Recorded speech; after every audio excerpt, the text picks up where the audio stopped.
Coucou tout le monde, j'espère que vous allez bien. Je vous retrouve avec une nouvelle recette. Cette fois-ci, ça sera du sucré. Alors les fameux mescoutas que l'on présente pendant l'Aïd, donc la fête après le Ramadan. Si vous êtes intéressé par ma recette super moelleuse, vous voyez que c'est un super nuage. Je vous invite à rester connecté. Allez, suivez-moi. C'est parti! Pour les ingrédients, il vous faudra 5 œufs, soit 278 grammes. Je vous pèse toujours précisément, mais si vous rajoutez 2 grammes, c'est pas dramatique. Il vous faudra 650 grammes de farine T45.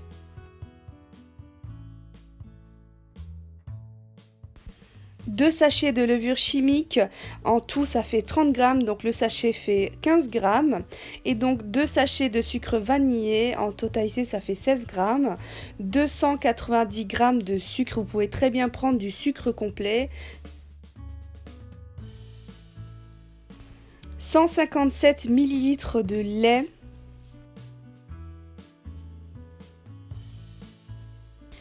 Il vous faudra 243 ml d'huile de tournesol, 125 ml de jus d'orange, il vous faudra également 96 ml de jus de citron,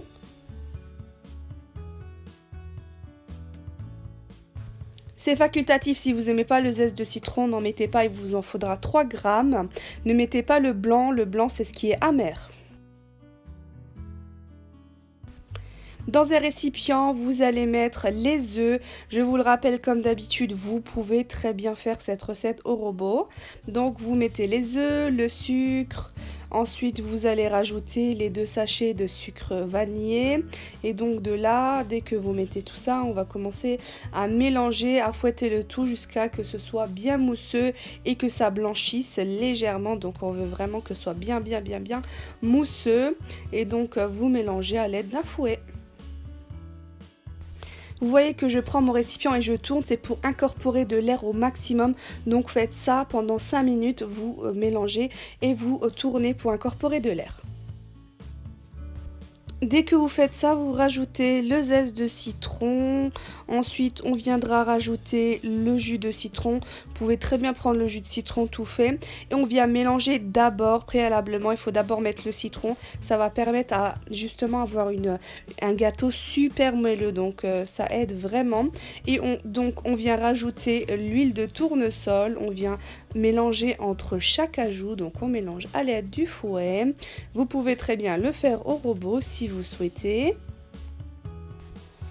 Vous rajoutez le jus d'orange, il a cette couleur parce que c'est des oranges sanguines, donc vous prenez les oranges que vous souhaitez, donc vous mélangez à nouveau.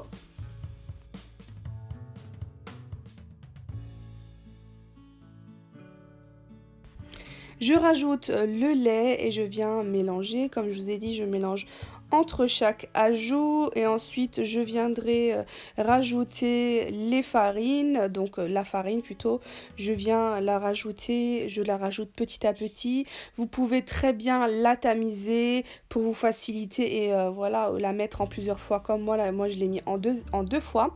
Je viens également mettre les sachets de levure chimique directement et je mélange le tout jusqu'à que ça devienne homogène, jusqu'à avoir une texture homogène. Et si par malheur, entre guillemets, vous avez des petits grumeaux, je vous invite à tamiser votre préparation, c'est pas grave, vraiment c'est pas dramatique, si vous tamisez ça sera de nouveau lisse, donc c'est pour ça qu'on rajoute petit à petit pour éviter les grumeaux. Donc là c'est parti pour mélanger énergiquement pour avoir une pâte lisse. Il est temps de préchauffer le four à 180 degrés, donc n'oubliez pas de préchauffer le four, comme ça vous avez juste à l'enfourner. Et je vous invite à diviser les quantités si vous voulez moins. Là mon plateau il est grand, je ne connais pas la dimension exacte, je sais que vous allez me demander soit sur Instagram soit sur YouTube. Je sais que vous allez me demander la dimension, mais je ne connais pas la dimension. C'est un grand plat, c'est un plat en fait, c'est un plateau qui est destiné à du pain, à un four spécial rond. Je ne sais pas si vous connaissez ce genre de four. C'est un four à pizza, vous voyez, et donc c'est un plateau qui est destiné à ce four-ci et je connais pas la dimension exacte. Donc je vous invite à diviser les quantités parce que ça fait énormément de gâteaux et ce gâteau-là, je le fais en période de fête quand il y a beaucoup de monde. Sinon, Si c'est pour la vie de tous les jours et que vous n'êtes pas beaucoup, je vous invite à diviser même, diviser par 3 les quantités, parce que ça fait vraiment beaucoup. Donc comme je vous ai dit, je mélange le tout, j'ai rajouté la seconde partie de la farine, j'en mets partout mais c'est pas grave, et je viens mélanger énergiquement ma petite préparation. Elle est super aérée et bien mousseuse, je vois même des bulles à l'intérieur. Vraiment, c'est un gâteau super moelleux et super bon.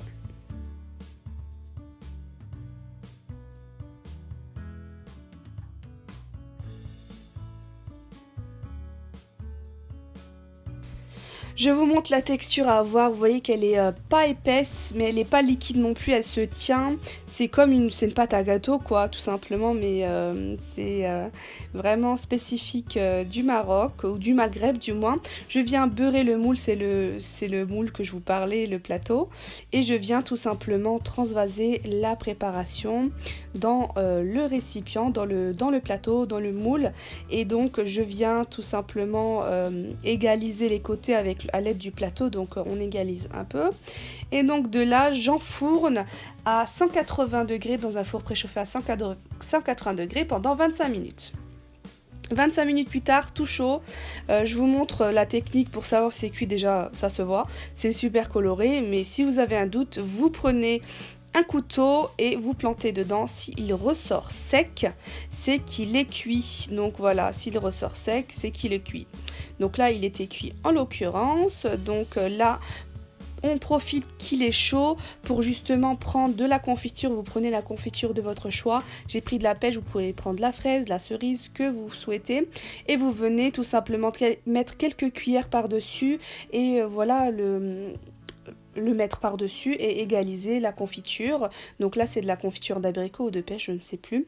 Et donc, vous égalisez le tout. Et dès que vous faites ça, vous prenez de la coco ou des cacahuètes grillées que vous avez concassées et vous venez saupoudrer le tout par-dessus. Donc, il fait ce côté mescota en fait, c'est caractéristique de ce gâteau là. Donc on étale bien la confiture et on rajoutera la noix de coco ou les fruits secs qu'on souhaite. Donc vous mettez ce que vous voulez dessus, mais c'est la plupart du temps on met de la noix de coco. C'est très bon avec, mais vous pouvez c'est très très bon également avec de la cacahuète concassée.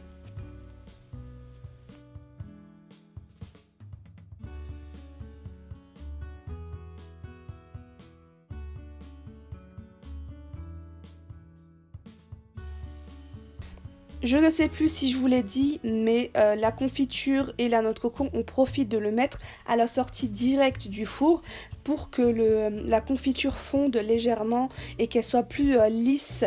Vous voyez qu'elle soit plus lisse sur votre mescouta, sur votre gâteau. Donc on profite juste à la sortie du four, vous mettez direct. Et donc voilà, vous voyez qu'après la confiture se met facilement, ça glisse tout seul parce que ça fond avec la chaleur. Et donc voilà, je viens mettre la noix de coco généreusement à ma convenance. Je vous le précise encore une fois, j'écris toutes mes recettes en barre de description à l'écrit, donc je vous invite à les lire. Et je réponds également aux questions que je reçois fréquemment, régulièrement sur Instagram. Donc je vous écris tout en barre de description, donc je vous invite à les lire. Tout y est inscrit. Pour la découpe de votre gâteau, je vous incite même fortement à découper quand il est froid, parce que si vous le découpez chaud, il va s'effriter et donc il se tiendra pas comme s'il est froid. Donc attendez bien qu'il refroidisse avant de le découper. Et donc là, j'ai utilisé un couteau et je les coupe en losanges à la taille que je souhaite. Et donc voilà, le résultat de mes petits mescotas, c'était vraiment un petit régal et un petit nuage. C'est vraiment un gâteau de mon enfance que ma mère nous a toujours fait et en fait toujours. Donc cette recette vient tout droit d'elle. Vraiment, j'ai pesé pour vous les grammages exacts, mais vraiment c'est une recette de ma maman. Elle est très précieuse pour moi, j'espère qu'elle vous plaira. Je vous dis à très vite pour de nouvelles aventures gourmandesques et safadesques. C'est Safa, des gros bisous. Mouah. N'hésite pas à t'abonner, à liker, à commenter, à partager. Allez, salut!